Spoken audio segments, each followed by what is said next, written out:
Isa sa paborito kong pagkain ay yung sisig. Gumawa na tayo dito ng sisig Kapampangan, ng sisig puso ng saging. Siyempre, gagawa tayo ulit ngayon ng sisig gamit naman ang talong.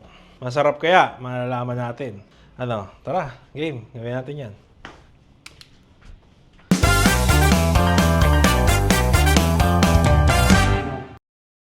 Alright, so first natin gagawin is syempre, talong sisig nga eh. Hiwa tayong talong. Gawin lang natin tong parang medyo cube-cube. Yan. Iwain lang natin dyan. Yan o. Hatiin lang natin sa 4. Yan. Tapos, ganito kalaki. Yan, okay na yan. Parang gagawin natin siyang tofu sisig. Alam mo yun? Sarap yun eh. Paborito ko rin yun eh. Yan. Tapos, meron lang akong tubig dito. Babad lang natin yan sa tubig. Yan. Tapos, hiwain lang natin itong isa. Tapos, gano'n lang ulit kalalaki. Yan. Tapos, lagay natin sa tubig natin. Bakit tinawag ng talong ang talong? Ewan ko. Hindi ako nakapag-research eh. Ang dami mong talong yan ah. Okay. Masasabi mo pang bang universal dish ang talong? Universal dish o universal ingredient? Universal ingredient. Pwede kasi sobrang versatile ng talong eh. Kahit saan mo ilagay eh. Diba? Kahit ipit ko to sa legs ko, kakainin ko to eh. What? Ang dami mong talong yan ah. Bakit redundant ang tortang talong? Kasi eggplant pa. Ang galing ah. Kasi sinabi ko yun yung nakaraan eh. Narinig mo lang eh. Okay. Alam mo ba ang talong? Kapag maraming uod, ibig sabihin healthy. Kasi, ibig sabihin, hindi yan in-sprayan ng mga chemical. Kasi inuuod. Oo. Kasi yun naman ang purpose ng spray nila eh. Para hindi magka-uod. Yung mga kilala ko, lalo sa probinsya, wala nang arte-arte men kahit may uod. Pag sinausaw sa toyo yun, hindi mo nakita yun. Ay, nako. Pero syempre, hindi tayo kumakain ng uod. Speaking of uod, naalala ko yung uok. Okay ng uok yun. Hindi, feeling ko mali lang yung ano natin eh, luto. Pero, Based sa nagpadala noon na si Cheska, sabi niya mali daw pagkakaluto namin. yes, mali. Siguro pag binigyan kami ng pagkakataon ni Na Cheska, lutuin ulit. Tapos sariwa lang, gumaganong-ganon po. yung gusto kong matikman, masarap. No? Alright, so yan, after natin mahiwa, yan, binabad ko lang yan sa tubig. Tapos next natin gagawin is gawa tayo ng wet and dry butter natin, breading. Alright, tara. Balikan niya ako. So after nyan, gawa naman tayo ng breading natin. So meron ako ditong crispy fry breading mix. Yan. Lagay natin dyan. Tapos dagdagan natin yan ng konting harina. Siguro kalahati ng breading mix natin yan. Yan. Tapos, haluin lang natin. Lagyan natin ng konting yam-yam. Konti lang.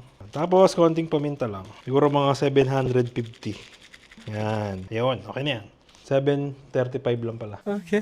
Yan, tapos mix lang natin. Yan, siyempre gumamit kayo ng tinidor. Yan.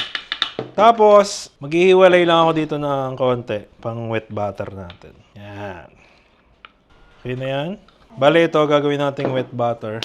So, ito, yung talong natin. Yan, drain lang natin. Tapos, punta sa dry natin. Tapos, ito, lagyan natin ng tubig. Konti-konti lang.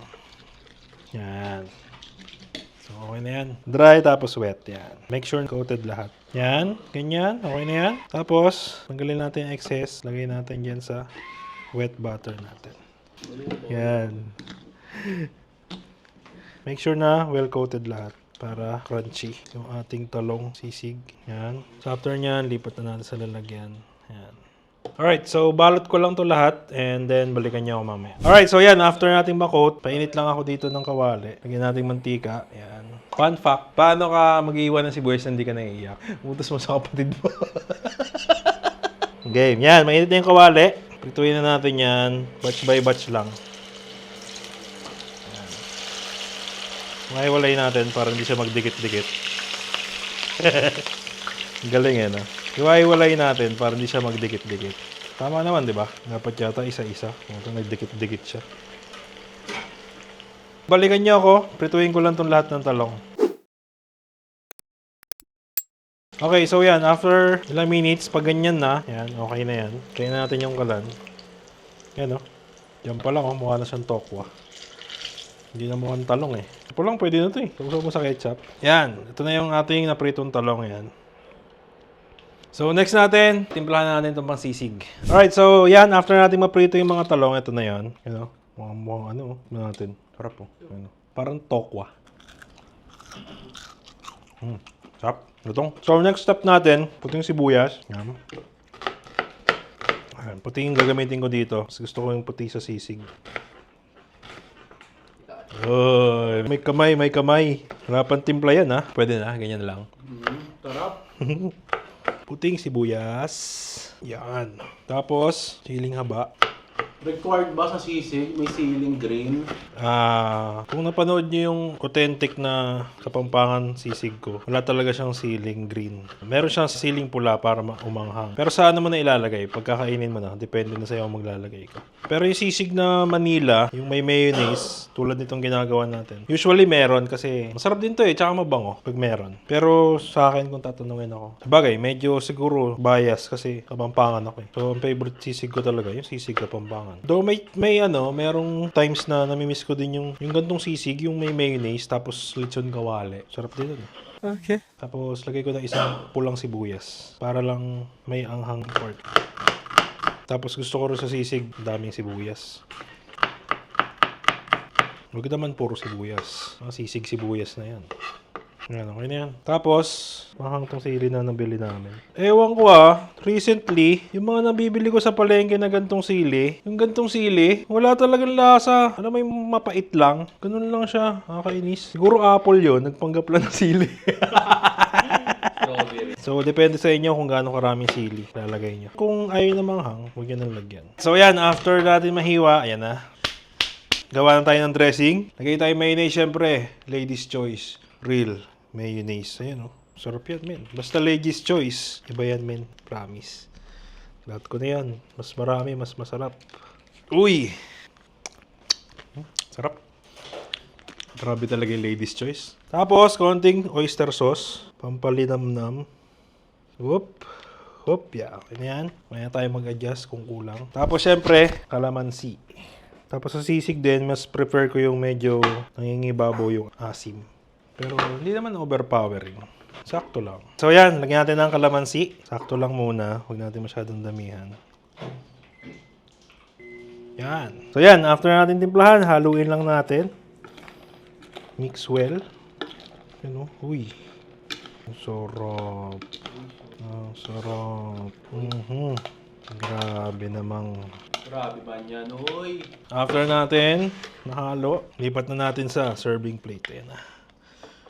Uy. Tapos, lagyan natin ng sariwa dyan. Tapos, sili. Yan. Alright, ito na yung ating sisig talong. Ayan talong ng talong yan, men. Tapos, may pagkakahawig talaga siya sa alam mo yun, sa tofu sisig. Ayan bango. Medyo amoy ko yung pagkatalong niya.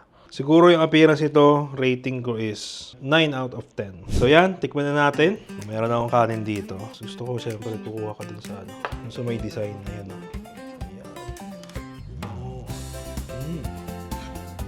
Kuha ko sa may maraming sibuyas. Ayan. Tikman ko muna to asis. Talong sisig.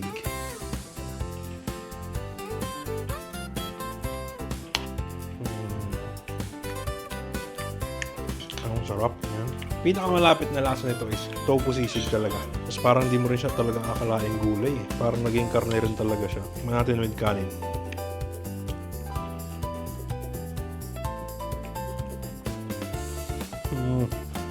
Inig mo ba? Ang lutong?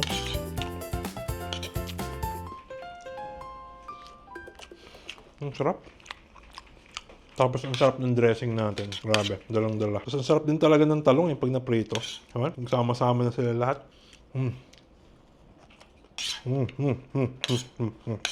Wala na. Hindi na ako nakapagsalita. Sobrang sarap. Last na perfect bite.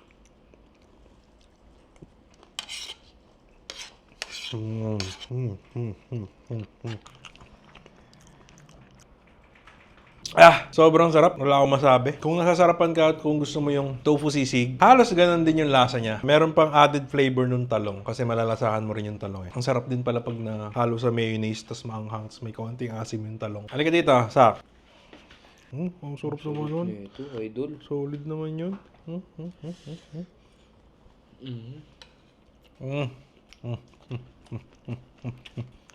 Anong masasabi mo? Describe the dish in one word. Crunchy. Crunchy. Oh, sarap. Sige, sige. Thank you, thank you. Crunchy daw, crunchy. Baldo, lika dito, Baldo. Ito pa. Charap. Perfect bite, guys. Ano?